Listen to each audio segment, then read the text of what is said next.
ఈ రోజే డౌన్లోడ్ చేయండి. మీ ఫేవరెట్ షోస్ చూడండి.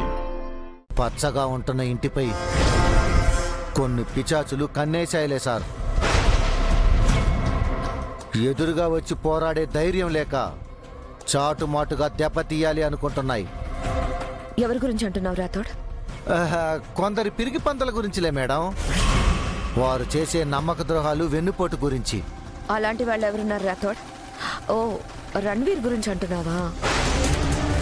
తనే అమ్ము పైన కుక్కతోనో గద్దతోనో దాడి చేయించుంటాడని అనుమానిస్తున్నావా? అతనికి అంత సీన్ లేదు. తను ఇప్పుడు పోలీస్ కస్టడీలో ఉన్నట్టు తెలిసిందే. ఈ ఇంటికి శత్రువు రణవీర్ మాత్రమే కాదు మేడం, తన వైఫ్ కూడా శత్రువే. రణవీర్తో పాటు ఆవిడ కూడా ఈ ఇంటిపై యుద్ధం చేస్తుంది. ఆవిడ గారు ఎవరైనా ఎక్కడున్నా సారు త్వరలోనే కనిపెడతారులే. అప్పుడు ఆ రాక్షసుకుంటుంది. అయినా ఇవన్నీ నాకెందుకు చెప్తున్నావు రాథోడ్? మీరు కూడా ఈ ఇంటి మనిషే కదా మేడం, మీకు ఈ విషయం తెలియాలి కదా. అమర్కి రణ్వీర్ మీద డౌట్ ఉందేమో అని అలా చెప్పాను. ఇది రణ్వీర్ పని అయితే కాదు. జంతువులు, పక్షులు అప్పుడప్పుడు మనుషుల మీద దాడి చేయడం సహజమే. వాటితో ఇంకెవరో దాడి చేస్తున్నారు అనుకోవడం ఫూలిష్నెస్ అవుతుంది. మనోహరి, మేం అలా ఆలోచిస్తున్నామని నీకెవరు చెప్పారు?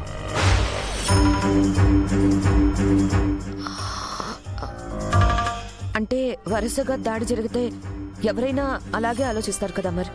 అవి న్యాచురల్గా దాడి చేశాయో లేక ఎవరైనా కావాలనే చేయించారో నేను త్వరలోనే కనిపెడతాను.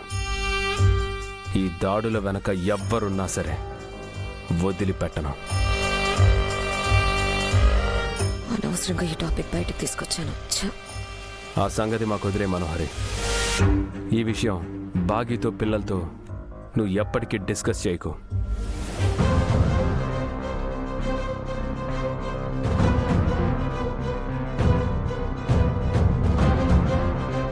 బై ది వే మనోహర్ గారు, మీరు కాస్త జాగ్రత్తగా ఉండండి. నేనెందుకు జాగ్రత్తగా ఉండాలి? అంటే ఆ పక్షులు, జంతువులు మీ మీద కూడా దాడి చేయొచ్చేమో. ఎప్పుడేం జరుగుతుందో ఎవరికేం తెలుసు. సారు తలుచుకుంటే క్షణాల్లో సాక్ష్యాలు బయటకు వస్తాయి. ఆ టైం రావాలంతే. మీరు కొంచెం జాగ్రత్తగా ఉండండి. నా గురించి తెలిసిపోయినప్పటి నుంచి రాథోడ్ ఇండైరెక్ట్ గా నాతో ఆడుకుంటున్నాడు. అమ్మోర్ ఎంక్వైరీ స్టార్ట్ చేసి నా దగ్గరికి చేరుకునే లోపు బాగిని బిడ్డని ఇంటి గడప దాటించాలి. దాటిస్తా.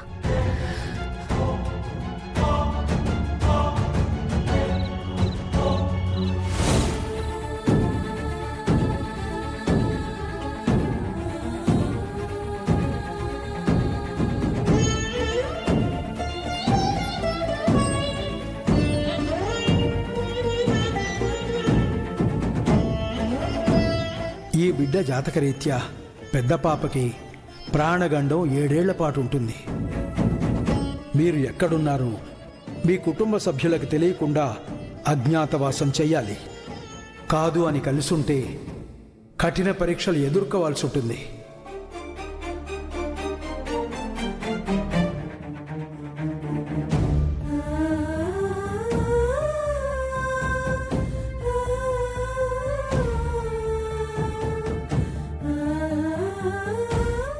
రాథోడ్ సార్, భాగి వాళ్ళు వెళ్ళి చాలా టైం అయింది, ఇంకా రాలేదు.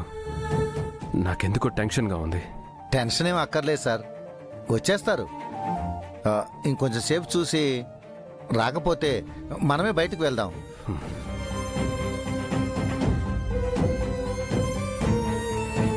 సార్, మిస్సమ్మ వాళ్ళు వస్తున్నారు.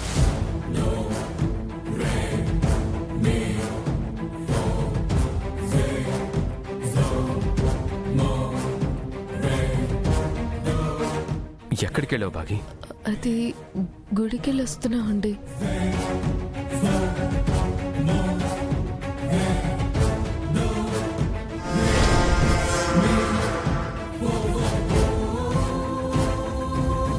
ఇంతసేపు గుళ్ళో ఏం చేశారు? నీ ఫోన్ కూడా పనిచేయట్లేదు. నాకో రాతోడుకో చెప్పుంటే మేం తీసుకెళ్లేవాళ్ళం కదా. నాతో యాదమ్మ కూడా వచ్చిందండి. పూజ చేయించుకున్నాం. మీరు ఎక్కడికి వెళ్ళారోనని సారు చాలా టెన్షన్ పడ్డారు మిస్సమ్మ. మనోహర్ గారికి కూడా చెప్పకుండా వెళ్ళారంట. మీ ఫోన్ కూడా పనిచేయడం లేదు. నా ఫోన్ స్విచ్ ఆఫ్ అయింది.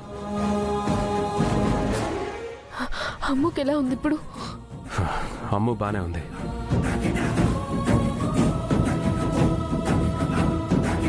బాగి, నువ్వేంటి టెన్షన్గా ఉన్నావు?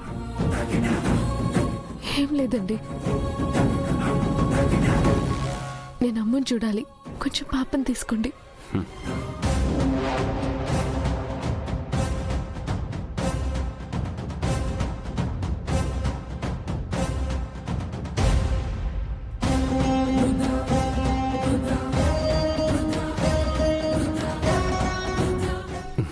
ఏంటారు, నువ్వు అమ్మ గుడికెళ్ళారా?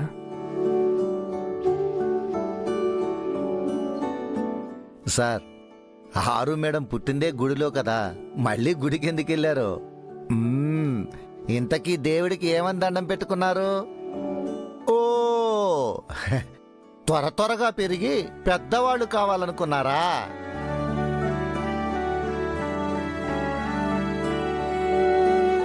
మొదటి జన్మలో మీరు ఎప్పుడు పుట్టారు, ఎక్కడ పుట్టారు, ఎలా పెరిగారు సారుకు తెలియదు కదా. ఇప్పుడు మా కళ్ళ ముందే మీరు పెరిగి పెద్దవుతారు మేడం. అవునారు, నువ్వు పుట్టినప్పటి నుంచి పెరిగి పెద్దయ్యే వరకు నాకు ప్రతి క్షణం చాలా వాల్యుబుల్.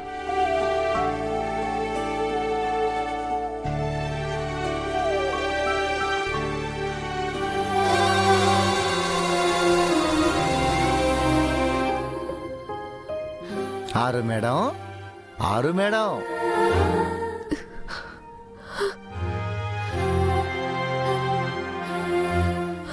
అమ్ము,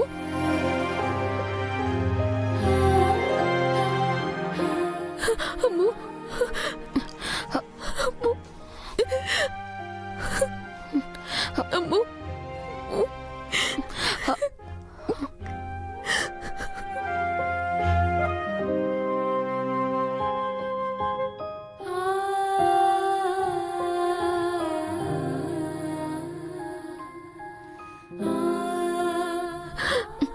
మిస్సమ్మా, నాకేం కాలేదు, ఏడోకు.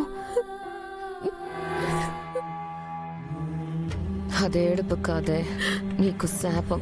నిన్ను వదిలి వెళ్ళిపోవాలని బాధే.